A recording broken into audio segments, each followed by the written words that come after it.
adalah sebelum menggunakan NASA adalah di sebelah kirinya. Kemudian setelah pakai NASA dengan mengurangi pupuk makronya, ya per hektarnya itu dikurangi pupuk makronya sampai 50%-nya, ya.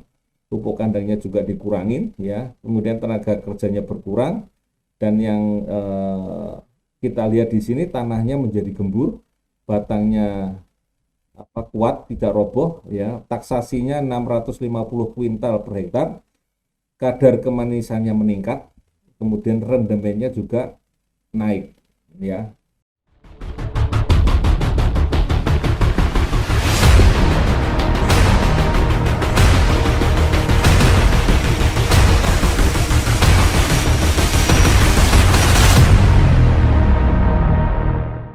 Ya, ini barangkali kalau ada teman-teman yang masih belum mengenal saya, nama saya adalah Adi Nugroho.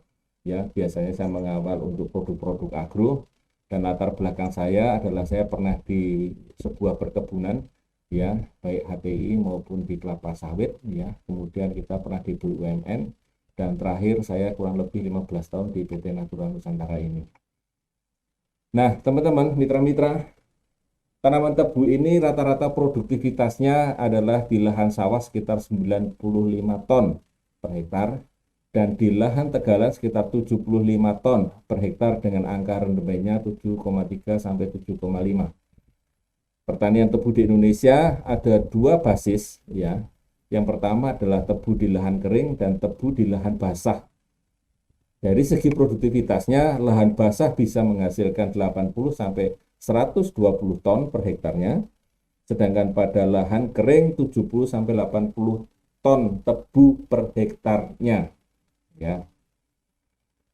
Nah, syarat tumbuh tanaman tebu ini rata-rata di daerah tropika maupun subtropika yaitu antara 190 lintang utara dan 350 lintang selatan, ya, dengan isotermnya 20 derajat Celcius, ya. Kondisi tanahnya yang baik adalah tidak terlalu kering, tidak terlalu basah. Artinya akar memerlukan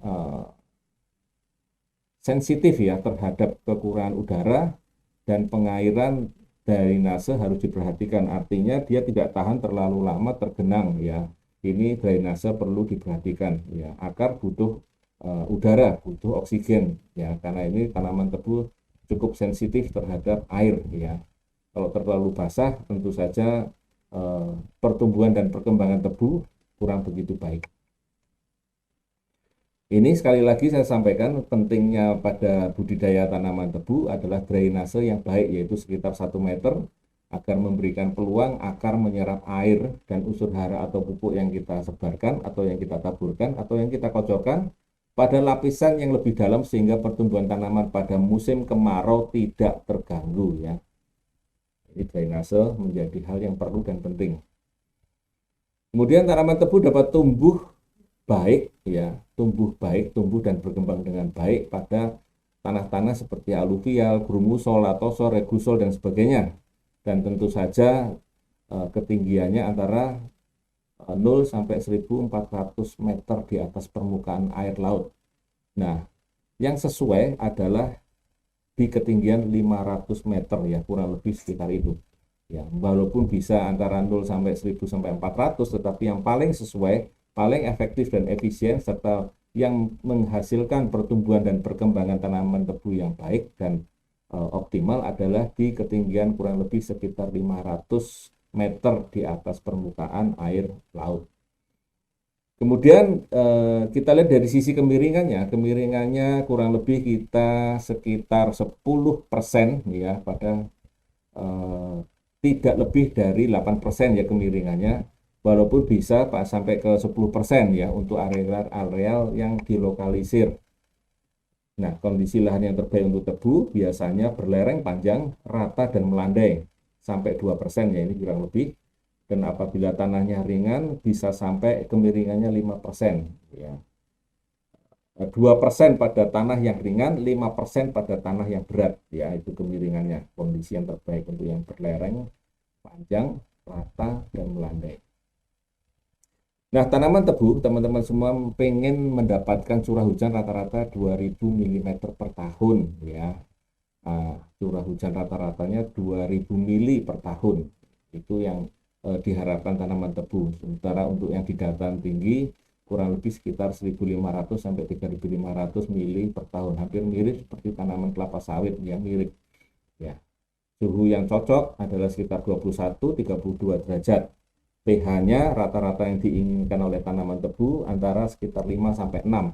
Ya, artinya tidak harus angka ke-7 atau normal. Jadi cukup 5 sampai 6 dia sudah bisa ditanam di pH sekian. Kemudian tanaman tebu ini yang perlu diperhatikan. Jadi dia tidak terlalu suka dengan adanya naungan, ya. Tentu saja dia butuh sinar matahari yang langsung atau penyinaran matahari kurang lebih sekitar 12 hingga 14 jam per harinya, ya, per harinya. Jadi ini hampir terbuka, ya, terbuka. Kalau terlalu ternaungi, maka tanaman tebu mengalami pertumbuhan dan perkembangan yang kurang begitu bagus. Kemudian angin dengan kecepatan kurang dari 10 km per jam di siang hari ini memberi dampak yang positif. Jadi kalau di daerah-daerah misalnya daerah pantai atau mungkin daerah-daerah tertentu yang anginnya kencang, ya ini untuk untuk pertumbuhan dan perkembangannya mengalami dampak yang kurang baik untuk pertumbuhan tebu. Ya. Nah, ini adalah beberapa syarat pertumbuhan tanaman tebu sesuai dengan Kementerian Pertanian Republik Indonesia. Pemilihan lahan tadi kurang lebih seperti itu, yang hampir sama. Kedalaman olah tanah efektif adalah 50 cm, tekstur yang diinginkan adalah lempung dan lempung berpasir, dan lempung berdebu, jadi hampir semua jenis tanah masih bisa di sini, tekstur tanah. Kemasaman tanahnya bisa antara 4,5 sampai 7,5 ya. Ya, tapi idealnya 6 sampai 7, jadi 5 sampai 6 pun jadi juga masih bisa. Kemudian kesuburan tanahnya adalah seperti yang tertera adalah N totalnya adalah sekitar 1,5 ppm. Nah, ketinggiannya tadi sudah saya sampaikan 0, sampai 1.400 meter di atas permukaan air laut. Yang rata-rata adalah sekitar 500 yang potensi yang tumbuh dan berkembang lebih baik di situ di angka ketinggian 500 meter di atas permukaan air laut.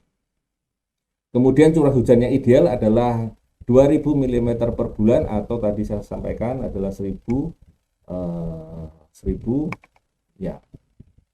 mm per tahun, ya, kurang lebih.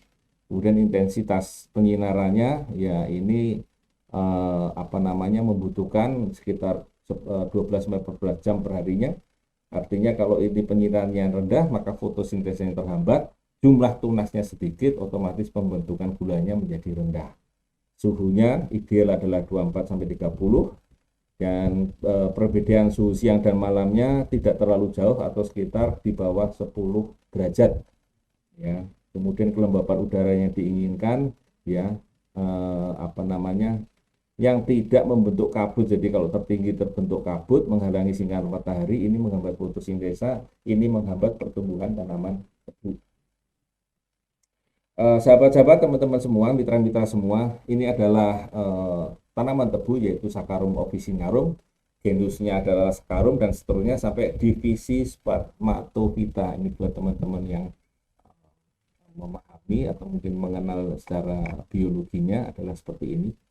Ya, nah, sahabat dan teman-teman semua, ini saya mulai satu persatu mengenalkan kepada teman-teman semua mengenai karakteristik daripada tanaman tebu. Tanaman tebu yang kita lihat adalah batangnya, diambil batangnya.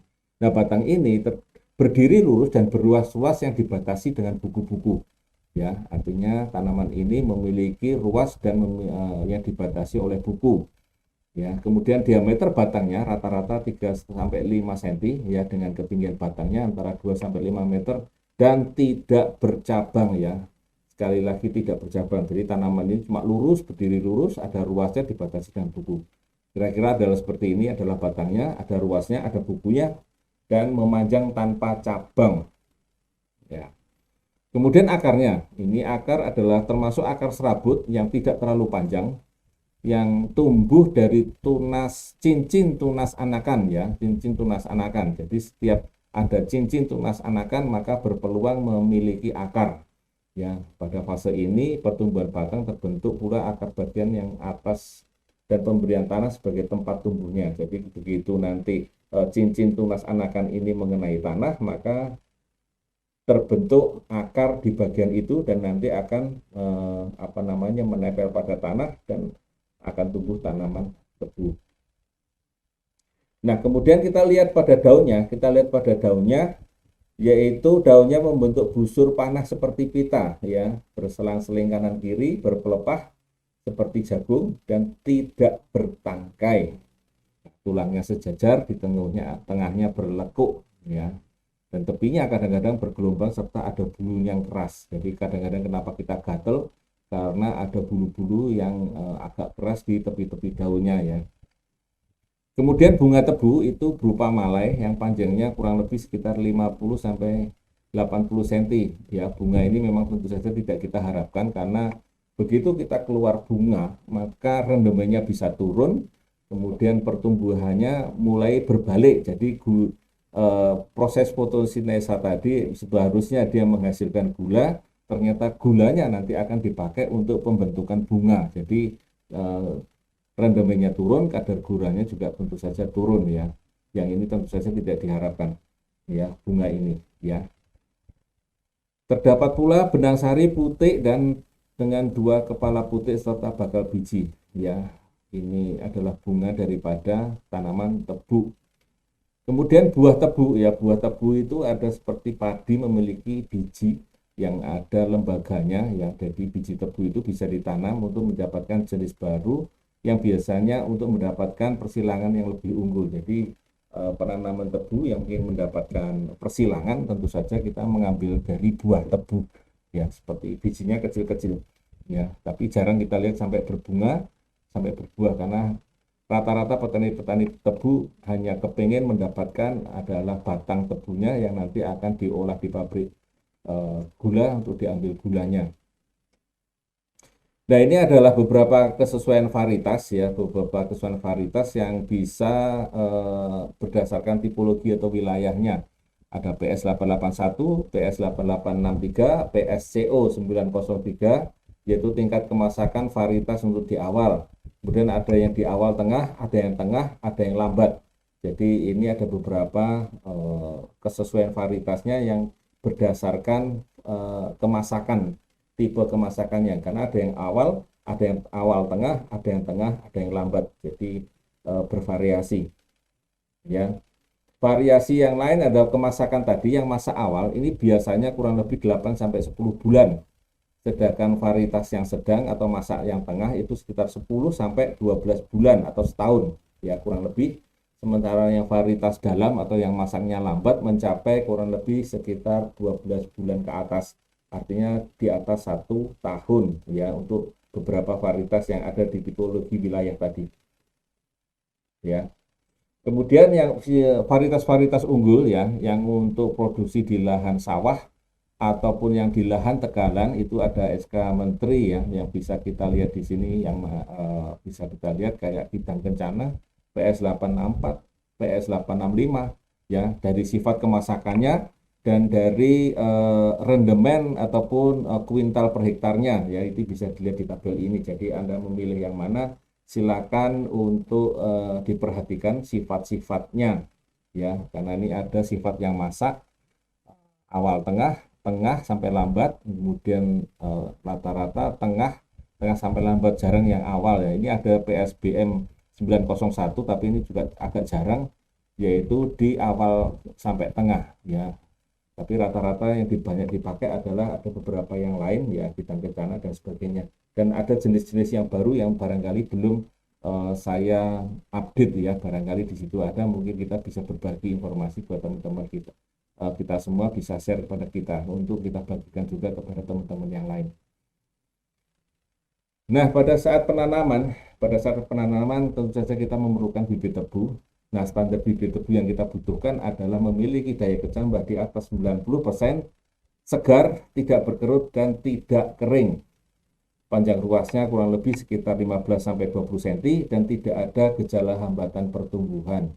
Diameter batang yang diharapkan adalah di atas 2 cm dan tidak mengkerut atau mengering.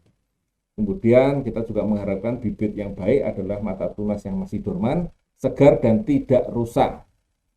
Kemudian primordia akarnya belum tumbuh dan tentu saja kita harus bebas dari penyakit pembuluh ya atau batang pembuluh yang biasanya ada di bagian tengah-tengah itu. Jadi kita hindari untuk yang penyakit pembuluh. Nah, ini adalah yang biasanya diambil, dipotong menyilang, kemudian diambil eh, dua mata atau dua tunas ya. Ini seperti itu. Kemudian di lahannya yang kita lakukan adalah pembersihan lahan, yaitu persiapan lahan. Yang pertama adalah bajak pertama, bajak kedua, kemudian garu, kemudian pembuatan kairan. Ya, bajak pertama yaitu dengan membalik tanah, memotong kayu dan sebagainya. Kemudian bajak kedua 3 minggu setelah bajak pertama, ya 30 cm bajaknya menyilang. Jadi kita menyilang dari bajak yang pertama.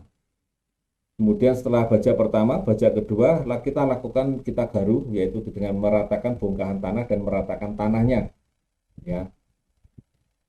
Kemudian terakhir setelah kita bajak pertama, bajak kedua kita garu, ya. Kemudian kita membuat kairan, yaitu membuat lubang untuk bibit yang akan ditanam dengan jarak memanjang, jarak dari pusat ke pusat yaitu 1,35 sampai 1,5 meter dengan kedalaman 30 sampai 40 cm dan arah operasi pembuatannya kemiringannya maksimal 2%. Nah, ini adalah kira-kira contohnya seperti ini kairan itu ya, kita buat memanjang dengan adanya lubang di tengahnya ya, yaitu 30 sampai 40 cm ya, kurang lebih seperti itu. Kemudian selain kita membuat bibit-bibit yang seperti tadi pada tanaman-tanaman tebu, yaitu kita membuat dari potongan-potongan tebu, kita juga bisa membuat pengadaan benih tebu ini yang bermutu, yaitu dengan membuat kultur jaringan ya. Saya rasa juga tidak asing, tetapi ini juga masih membutuhkan biaya yang cukup besar. Hanya beberapa tempat atau mungkin hanya beberapa yang bisa mengambil atau mendapatkan kultur jaringan ini ya. Kemudian setelah kita dapatkan bibitnya, ya spek daripada bibitnya, maka kita lakukan penanaman, yaitu penanaman bibit tebu per hektarnya kurang lebih kita akan membutuhkan sekitar 60 sampai 80 kuintal ya, atau sekitar 10 sampai sekitar 10 mata tumbuh per meter kairan ya. Jadi kita hitung per meter kairan. Ya. Nah, kita sebelum tanam, maka perlu diberi perlakuan biasanya adalah sebagai berikut. Seleksi bibit, memisahkan bibit dari jenis yang tidak dikehendaki ya, terutama yang terkena penyakit. Ini nomor satu yang kena penyakit. Kemudian sortasi bibit, memilih yang sehat dan benar-benar akan tumbuh ya. Kita memisahkan bibit yang bagian dari atas, bagian tengah dan bagian bawahnya, ini benar-benar kita pisahkan. Kemudian pemotongan bibit ini kalau bisa pakai pisau yang tajam ya. Pada saat kita memotong bibit, potong dengan pisau yang tajam, dan setiap 3 sampai 4 kali pemotongan pisau dicelupkan dengan biasanya kita menggunakan lisol ya, dengan kepekatan 20% ataupun dengan yang lain ya, yang untuk antiseptik ya, yang tidak berbahaya ya. Kemudian kita juga memberikan perlakuan air panas atau hot water treatment ya terhadap bibit yang sudah kita rendam dengan air panas ya. Air panas ya, kita rendam aja sebentar ya, dan terlalu lama. Kemudian setelah direndam sebentar, kemudian kita masukkan ke air dingin ya, setelah dengan air panas kemudian dengan air dingin ya, sedikit sebentar saja. Namun ini juga jarang dilakukan pada teman-teman petani tebu yang barangkali juga mungkin butuh waktu, jadi kadang-kadang sudah dipotong begitu saja terus langsung dibawa ke lahan ya. Ya, ini bisa diperlakukan atau bisa juga dilewatkan ya. Kemudian penanaman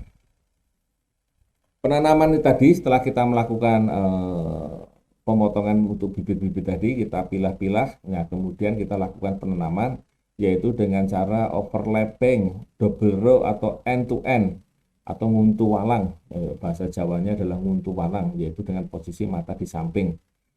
Tetapi bila hujan yang terlalu tinggi, maka bibit ditanam sebaiknya dengan menggunakan boyong ngambang atau bibit sedikit terlihat ya. Ini adalah istilah-istilah Jawa yang barangkali banyak kita dengarkan ya, atau nguntu walang atau boyong ngambang, yaitu nguntu walang yaitu end to end, atau boyong ngambang dengan bibit sedikit yang terlihat. Ini adalah yang overlapping, tumpuk begitu seperti itu. Jadi antara bibit satu dan lainnya di cairannya itu kita taruh di situ, kita tata seperti sedemikian rupa sehingga nanti tunasnya bisa kita lihat apa namanya, kita tinggal tutup dengan tanah seperti ini. Nah biasanya kadang-kadang ini juga kadang disiram yang oleh petani tebu atau mungkin pemilik tebunya. Nah ini bisa ditambahkan langsung di situ Supernasa dengan glionya pada saat penyiraman pertama atau nanti pada saat pemupukan setelah 2 minggu setelah tanam. Ya nanti kita lihat di pemupukan. Ya, disiramkan di sini pada saat sekarang boleh ya. Artinya sebelum ditutup kita ambil 1 sendok Supernasa, 1 sendok Glio dalam gembor 10 liter itu kita aduk, kemudian kita siramkan di sini. Ya, kita siramkan di sini, kita ratakan. Ya. Kemudian ini adalah cara double row. Ya, ini adalah double row berarti tidak tumpuk ya, tidak tumpuk antara batang satu dengan batang yang lain sehingga dan titik yang batang yang atas dan bawah tidak ketemu. Tapi ini adalah jejer double, namanya double jejer ya, dua bersebelahan. Sedangkan ini adalah overlapping tadi yang saling menutup ya, tunas-tunasnya akan saling berdekatan. Yang ini adalah end to end, artinya ujung ketemu dengan ujung, ujung atas ketemu bawah, ujung atas ketemu bawah, kan begitu seterusnya.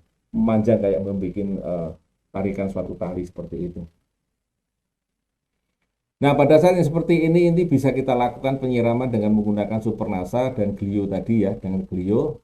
Ya, kalau kita menggunakan dengan gembor, maka tentu saja gembor yang 10 liter tadi kita ambil 1 sendok Supernasa, kita aduk, kemudian campurkan dengan Glio, kita aduk, kita ratakan bareng, kemudian kita siramkan pada bibit yang sudah kita masukkan di dalam cairan ini. Ya, bisa kita siramkan di sini. Kemudian untuk penyulamannya, ya penyulamannya kita lakukan setelah 2 minggu dan 4 minggu setelah tanam, ya kurang lebih untuk 2 minggu sampai setengah minggu setelah tanam. Jadi kalau ada bibit yang tidak muncul, maka kita lakukan penyulaman. Ini adalah pemupukannya untuk berbagai kondisi tanah pada tanaman yang baru, karena ini ada pemupukan tanaman yang baru dan pemupukan tanaman yang keperasan. Artinya kalau tanaman yang baru berarti kita baru menanam, kalau tanaman keperasan setelah tanaman tebu dipanen maka kita lakukan keperasan baru kita pupuk lagi. Ya. Ini untuk yang keperasan ya, untuk yang keperasan adalah membutuhkan pupuk-pupuk yang seperti ini seperti yang tertera di tabel untuk pupuk makronya, yaitu ada urea, ada SP36 ataupun ada KCL. Ini urea bisa kita ganti dengan ZA, SP36 bisa kita ganti dengan KCL kalau tidak ada yang misalnya gitu, SP36 ya kita pakai ya TSP, maaf TSP, SP36 kita bisa ganti dengan TSP ya. Nah seperti itu, ini adalah berapa kuintal per hektarnya tergantung dari jenis tanahnya ya, kurang lebih pupuk makronya yang kita gunakan adalah seperti dalam tabel. Nah untuk nasanya kita bisa lakukan nanti setelah pemberian ini atau nanti bisa bersama-sama. Yang pertama adalah pemupukan makro ini rata-rata dilakukan 2 kali, baik itu pada tanaman yang baru atau mungkin pada tanaman keperasan. Pada tanaman yang baru, ya, maka pemupukan yang pertama dilakukan pada saat tanam, ya, dengan 1/3 dosis urea, 1 dosis SP36 dan 1/3 dosis KCL, ya. Ini seperti itu dan biasanya dilakukan 2 minggu setelah tanam ya, 2 minggu setelah tanam. Kemudian pemupukan yang kedua ini kita lakukan 1 sampai 1,5 bulan setelah pemupukan pertama dan sisa dosis yang ada, ya sisa dosis yang ada. Kalau untuk tanaman keperasan, setelah dikepras maka dilakukan pemupukan yang pertama setelah 2 minggu keperasan, ya. Dengan dosis hampir sama, 1/3 dosis urea, 1 dosis SP36 dan 1/3 dosis KCL. Kemudian pemupukan yang kedua sisanya diberikan setelah 6 minggu, ya. Sisa dosisnya diberikan setelah 6 minggu. Nah, untuk nasanya bisa ikut di sini nggak bisa ya. Di awal tanam kita berikan di awal, yaitu pada saat untuk tanaman yang baru, yaitu tambahkan saja di pemupukan yang pertama, yaitu 2 minggu setelah tanam. Kemudian pemupukan kedua setelah 1 bulan setelah tanam ya. Untuk tanaman keperasan kurang lebih juga sama ya 2 minggu setelah dikepras, dan pemupukan kedua 6 minggu setelah dikepras ya. Nah, untuk awal tanam tadi ya ini dosisnya adalah seperti ini. Kita bisa gunakan dengan produk-produk NASA ya, teknologi NASA ini, yaitu super NASA-nya adalah 6 sampai 9 kilo per hektar ya. Ini adalah per hektar ya teman-teman semua. Kemudian kita bisa gunakan juga yang lain adalah granul 5 sampai 7 kilo per hektar ya, 5 sampai 7 kilo per hektar. Ya, ini diberikan pada saat seperti bareng bersama dengan pupuk makro boleh, atau pada saat waktu di cairan tadi saya ceritakan di cairan, jadi super NASA ditambah dengan glio tadi untuk membantu untuk serangan jamurnya apabila ada serangan jamur.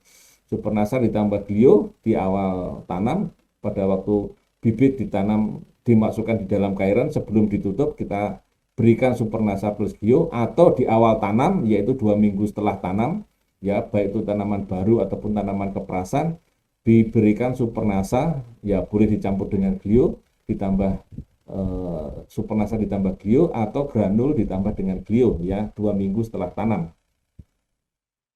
Ya, ini cukup sekali untuk tanaman tebu, sedangkan pemupukan di dasar hanya sekali itu saja. Sementara untuk penggunaan NASA yang berikutnya adalah penyemprotan ya, penyemprotan VOC NASA maupun hormonik pada bulan pertama, bulan kedua, dan bulan keempat. Nah, bulan ketiga ini biasanya ada tunasan ya, ada tunasan atau membuang daun-daun tebu yang kering. Jadi kita nggak perlu menyemprot, tetapi bulan keempat baru kita semprot dengan dosis seperti yang tertera, 31 di bulan pertama, bulan kedua adalah 41, bulan keempat adalah 52 ya per tangki ya. Dosis ini digunakan untuk 10 sampai 12 liter air untuk tangki yang ukuran standarnya kurang lebih segitu. Kalau tangkinya lebih besar boleh kita tambahkan sedikit.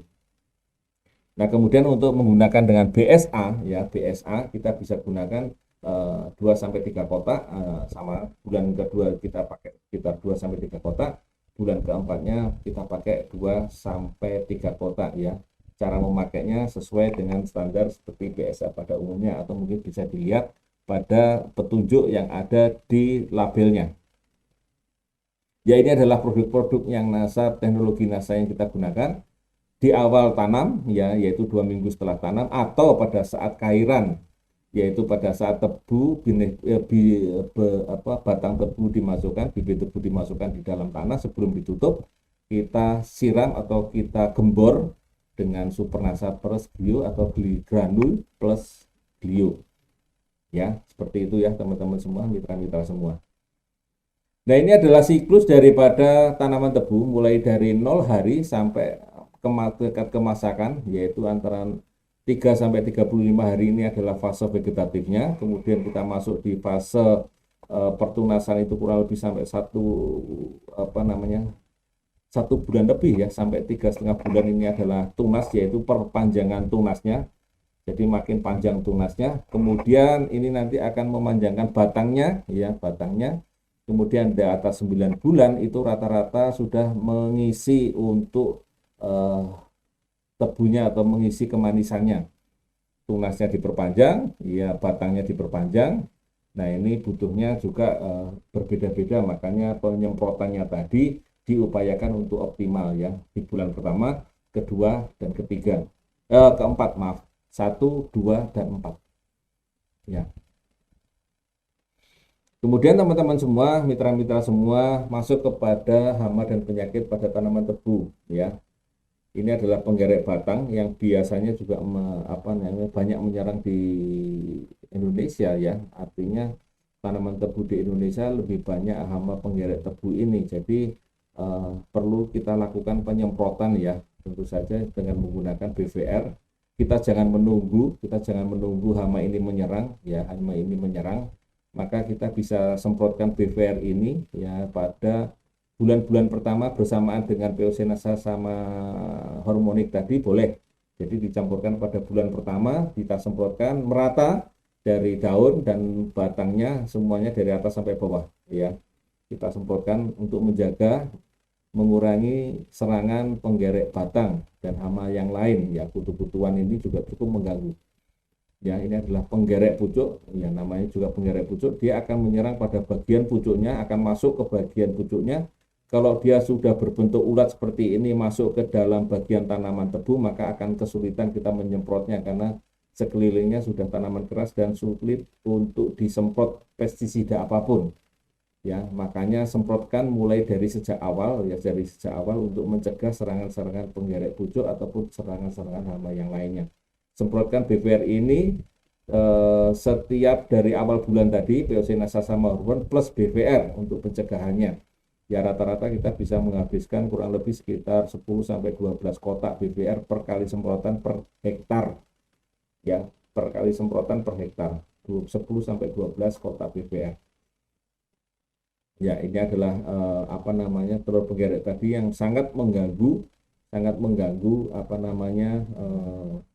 potensi tanaman tebu, ya karena bisa menghilangkan kehilangan produksinya mencapai cukup banyak 20-30 ton, dan ini batangnya tidak bisa digunakan untuk menjadi bibit, ya karena akan berkembang lagi melalui telur-telur itu, berkembang untuk musim berikutnya. Ya, bentuk telurnya juga cukup mungkin bisa kita ketahui kalau kita sering masuk di tanaman tebu, yaitu titik-titik berwarna hitam, ya seperti itu.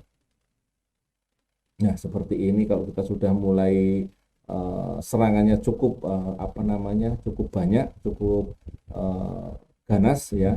Dan ini tidak hanya menyerang pada tanaman tebu, teman-teman. Penggerek ini bisa nanti menyerang pada tanaman-tanaman di sekitar kita, tanaman-tanaman yang berbatang dan berkayu. Jadi penggerek ini bisa juga menyerang pada tanaman yang lain, ya. Kemudian penyakit-penyakit penting pada tanaman tebu, ya.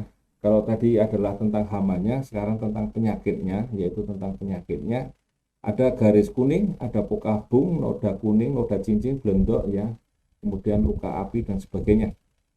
Ini adalah uret yang juga hama, ya. Ini masuk hama, ya sekali lagi ini masuk hama karena saya sampaikan di sini karena uret ini menjadi penting karena biasanya tanaman tebu atau tanah-tanah yang berpasir setelah ditanam tebu ternyata kehidupan uretnya juga merajalela, sehingga nanti kalau diganti dengan tanaman hortikultura setelah tanam tebu ataupun panen tebu dan kita bongkar untuk tanaman yang lain, maka uret ini akan mengganggu musim tanaman yang berikutnya. Ya, ini adalah siklusnya seperti ini, dari telur ke larva atau uretnya, kemudian menjadi pupa, kemudian menjadi kumbang dan seterusnya. Ya, dan yang paling merusak di sini adalah larvanya atau uretnya karena dia akan makan bagian akar-akar tanaman yang ada di sekitarnya dan di dekatnya. Nah, ini adalah siklusnya seperti ini. Pada waktu fase telur ini biasanya pada bulan-bulan Januari, kemudian sudah mulai berubah, mulai uret ini Februari, Maret, April ini sudah mulai mengerusak, yang rusak pada tanaman yang kita tanam, ya, atau mungkin tanaman di atasnya. Kalau barangkali ada uret di situ, biasanya ada tanaman-tanaman yang lainnya ya akan dimakan oleh uret, ya. Terus seperti itu sampai bulan itu dia makin ke bawah, makin ke bawah. Setelah kenyang dia makin ke bawah, makin ke bawah. Nah, kemudian bergerak lagi ke atas, nanti setelah menjadi kumbang, ya. Setelah menjadi kumbang dia akan naik ke atas, bertelur dan seterusnya, kurang lebih seperti itu. Kumbangnya terbang, pindah kemana dan akan seperti itu. Artinya dia selalu akan membutuhkan bahan organik atau bahan yang digunakan untuk makan si larva atau si uret tadi. Ya, sepanjang itu kondisinya kekurangan bahan organik atau tanah-tanah yang boleh dikatakan marginal, kadang-kadang serangannya uret ini tidak begitu banyak, ya. Tetapi pada daerah-daerah yang banyak bahan organiknya tentu saja serangan uret ini akan merajalela. Jadi dia akan ada di sekitar permukaan itu masih dalam fase-fase telur, kemudian uret karena dia masih makan di dekat-dekat dengan akar. Kemudian setelah nanti agak kenyang, agak gemuk lagi, fase-fase berikutnya dia nanti akan turun ke bawah, makin ke bawah. Jadi kita lakukan pencegahan pun ataupun melakukan pembersihan sekalipun ini sudah mulai agak dalam. Nah, kemudian nanti akan keluar dalam bentuk kumbang dan nanti akan bertelur dan seterusnya seperti itu. Ya. Nah, pengendaliannya kalau bisa kita lakukan dari sejak awal. Bisa kita semprotkan pada saat kalau kita menyemprotkan Supernasa dan Glio pada saat bibit masih ada di cairan tadi, bisa juga kita tambahkan Supernasa, Glio, dan BVR sekaligus kalau memang daerah-daerah tanaman tebu yang ditanam tebu tadi memang daerah-daerah banyak uretnya. Ya, ini untuk mencegah adanya serangan jamur kalau memang di situ banyak jamur atau mungkin tanaman sebelumnya banyak jamur atau memang tersedia ada uret-uret yang di situ, maka eh, pada saat penggemboran yang pertama atau pemupukan yang pertama itu kita lakukan pencegahannya yaitu dengan memberikan BVR ya dikocorkan ya jadi Supernasa 1 sendok, Glio 1 sendok, BVR 1 sendok dalam satu gembor 10 liter air kurang lebih kita siramkan di situ ya kita siramkan di situ. Di situ nanti akan membantu tanaman kita nanti mencegah jari jamur dan juga mencegah dari uret ya. Kita tanam tanaman kita gunakan BVR tadi. Nah, ada beberapa cara untuk pencegahan yang lain yaitu kita juga menanam tanaman wijen ya, tanaman wijen. Ini tanaman wijen ini yang kita tahu adalah bijinya digunakan untuk em, apa namanya? Digunakan untuk onde-onde ya, bijinya seperti itu. Nah, ini jadi dalam setiap berapa meter maka kita nanti akan kita lakukan Kita lakukan penanaman mungkin sekitar 1 meter sampai panjangnya mungkin 2 meter. Nanti di beberapa titik kita lakukan penanaman wijen untuk supaya apa? Supaya uretnya nanti makan di tanaman wijen ini tidak mengganggu tanaman yang kita usahakan ya. Kita tanam di bagian pinggir-pinggir. Kemudian tadi saya sampaikan tadi tentang uret. Kemudian kita untuk penyakit ini adalah penyakit pembuluh yang ada di tanaman tebu, gejalanya adalah seperti itu ya di bagian dalam. Kemudian ada mosaik seperti ini ya, kemudian ada noda kuning seperti ini. Ini bisa kita lakukan dengan pemberian penyemprotan glio dari sejak awal ya. Jadi kalau tadi untuk di bagian akar glionya, nah pada saat penyemprotan dari sejak awal bisa BVR plus glio dicampurkan Piosenasa sama hormonik untuk mencegah adanya hama ataupun adanya penyakit yang disebabkan oleh jamur. Jadi ini bisa diatasi dengan mengelola penyemprotan glio dari sejak awal. Ya, karat seperti ini kita bisa kendalikan dengan menggunakan glio penyemprotan dari sejak awal. Ya, kemudian ada gulma-gulma yang juga merugikan ya. Ada rumput teki dan lain sebagainya. Karena gulma ini sangat mudah berkembang karena dia bisa berkembang melalui biji, umbi ataupun rimpangnya atau akarnya. Nah, ini adalah rumput teki, ada gerinting, ini sangat mengganggu pertumbuhan, terutama pertumbuhan awal tanaman tebu. Jadi diupayakan gulma-gulma ini sudah bersih ya, sudah bersih. Ya, ini adalah perkembangan daripada teki nanti bisa dibaca di sini. Kemudian juga ini adalah namanya gulma lulangan. Di sini juga cukup berbahaya karena pada saat ini penyerapan unsur haranya cukup cepat, cukup lebih cepat daripada tanaman yang kita tanam atau tebu yang kita tanam. Jadi tanaman gulma lulangan ini sebaiknya tidak ada, ya tidak boleh ada. Ya, kemudian setelah panen mungkin di atas 9 bulan, 10 bulan ada yang panen awal. Nah, pada panen ini biasanya pada masa lambat biasanya ditanam di awal musim penghujan yang dipanen memasuki musim kering ya. Ini membutuhkan waktu sekitar 11 sampai 12 bulan rata-rata ya. Sedangkan tanaman tebu yang dipanen awal sekitar 7 sampai 8 bulan setelah tanam ya. Setelah tanam ini rata-rata. Nah, sahabat-sahabat, mitra-mitra, kita sampaikan di sini ada beberapa data dan informasi yang menarik yang mungkin bisa memberikan lebih mengenal lagi tentang tanaman tebu sebelum dan setelah menggunakan dengan teknologi NASA ini. Ya, ini adalah kelompok tani barokah ya, pemenang lomba tanaman tebu di Provinsi DIY ya, videonya juga ada di Desa Ngepek di Jogja ya, di Kabupaten Bantul. Nah, ini yang kita gunakan adalah sebelum menggunakan NASA adalah di sebelah kirinya. Kemudian setelah pakai NASA dengan mengurangi pupuk makronya ya per hektarnya itu dikurangi pupuk makronya sampai 50%-nya ya. Pupuk kandangnya juga dikurangin ya. Kemudian tenaga kerjanya berkurang dan yang kita lihat di sini tanahnya menjadi gembur, batangnya kuat, tidak roboh ya. Taksasinya 650 kuintal per hektar, kadar kemanisannya meningkat, kemudian rendemennya juga naik ya. Ini ya kita perjelas lagi di sini ya. Ini bekerja sama dengan banyak tempat, lahannya adalah di lahan marginal dekat dengan sungai. Kalau kita lihat di situ jenisnya adalah BL atau Blue Lawang. Kemudian pakai NASA ya, pakai nasanya adalah seperti ini ya, kita gunakan waktu itu super nasanya POC NASA sama Horwong ya. Ya, caranya adalah waktu tanam kita gembor waktu itu seperti itu. Ya, ini saya lebih dekat, kita zoom lebih dekat ya. Rendemennya meningkat, kadar kemanisannya meningkat, dan beratnya meningkat. Ini adalah informasi di koran setempat, di koran Kedaulatan Rakyat ya, ceritanya tentang kelompok tani Tubuh Barokah tadi yang menjadi juara di tingkat provinsi ya, tingkat provinsi.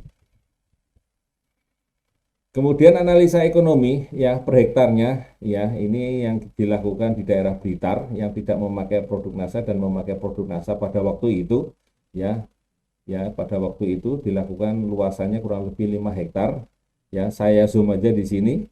Ya, yang tidak memakai produk NASA rendemennya 7,2, yang memakai produk NASA 8, meningkat ya. Yang bagi hasilnya juga berbeda ya. Produksinya 1.100 kuintal atau 1 ton lebih, berapa ya? Tambah 100 lagi ya kalau gitu ya. 1.100 kuintal dan 1.422 kuintal yang pakai produk NASA. Ya, kalau harga gula pada waktu itu tetap ya, kemudian pendapatannya ini yang menarik, berbeda banget ya, lebih dari 10 juta per hektar. Jadi nambah biayanya berapa, total biaya produksinya berapa, maka total keuntungannya berbeda. Ya, jadi makin untung petani mendapatkan produksi hasil produksi daripada tanaman tebu ini. Kemudian dari PTPN 2 waktu itu kita bekerja sama untuk memakai tebu di lahan mereka ya. Saya persingkat aja di sini. Hasil percobaannya adalah seperti ini ya. Ya, dari keempat perlakuan aplikasi tanaman PC maupun Raton yang memberikan kontribusi produktivitas dan rendemen serta laba yang besar adalah perlakuan B ya, 100% pupuk standarnya ya, kemudian 100% pupuk nasanya, 3 kilo super nasa plus 600 gram Green Star ya, kira-kira seperti itu ya. Penjelasannya lebih detail ada di lampirannya.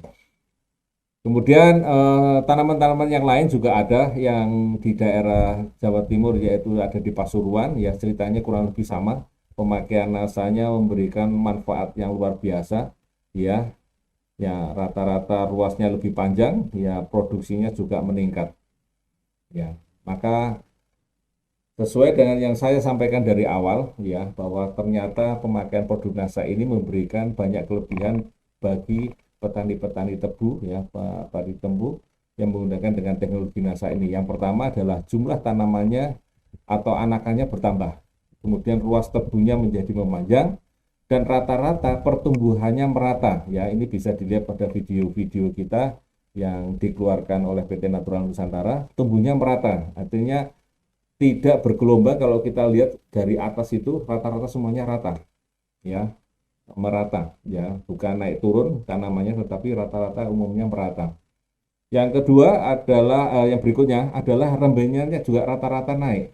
Kita tahu bahwa tanaman tebu ini kita ambil adalah selain tonase per hektarnya, tetapi juga kita menghitung rendemennya. Maka tidak salah kiranya ternyata beberapa informasi maupun data yang sudah ada di kita banyak yang menyampaikan bahwa rendemennya biasanya naik ya. Kemudian kendala yang lain seperti yang saya sampaikan di awal ya, di awal bahwa petani-petani tebu ini rata-rata tidak kepengen menanam tebu karena apa? Karena pada saat mereka beralih kembali ke tanaman hortikultura ataupun tanaman yang lainnya, mereka mengalami pembongkaran bonggol tebu.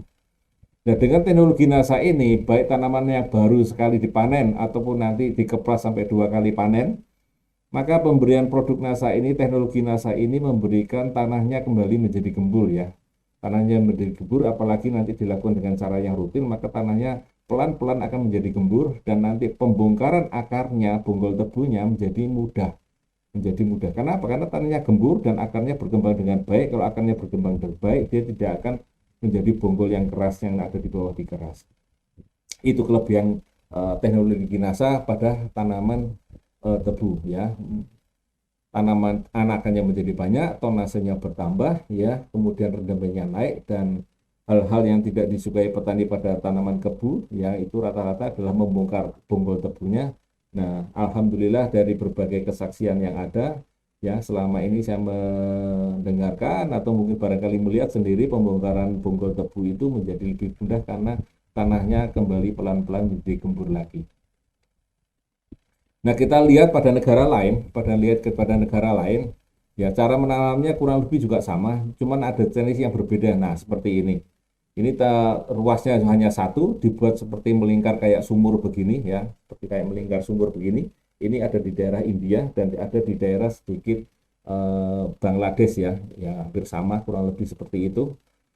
Kemudian ada cara yang menanam juga seperti ini dengan cara ada yang memanjang seperti kayak apa ya ini ya seret ya kalau bahasa Jawanya itu yang biasanya untuk yang nyari kutu itu serit atau seret itu ya itu yang dipakai seperti itu. Nah cara menanamnya adalah seperti ini ya nanti juga tanamannya juga tumbuhnya seperti yang terlihat di samping ya ini adalah tanaman yang dilihat pakai sumur tadi seperti ini jadi bentuknya menjadi seperti itu. Nah ini seperti ini ya ruas-ruasnya dan lain sebagainya jadi ada celah atau ada jarak di antara tanaman-tanaman tebu ya. Tapi prinsipnya tidak ada masalah ya karena nanti yang dilihat adalah jumlah anakannya, jumlah panjang ruasnya dan nanti tonase braitannya serta rendemennya. Nah ini ya, jadi kayak rambut dikepang begitu ya kira-kira pemanjang seperti itu. Baik teman-teman semua, itu tadi yang saya bisa sampaikan untuk tanaman budidaya tebu. Nanti kalau ada komentar ataupun ada pertanyaan boleh di kolom komentar ya ataupun langsung nanti tanya dengan saya ya bisa bertanya dengan saya. Oleh karena itu teman-teman semua mitra-mitra semua rutinkan semprotkan teknologi NASA ini ya dan dapatkan manfaatnya. Tanah kembali gembur, tumbuh kembang tanaman membaik dan produksinya meningkat. Gunakan selalu teknologi pupuk NASA ini. Salam agro, semangat pagi.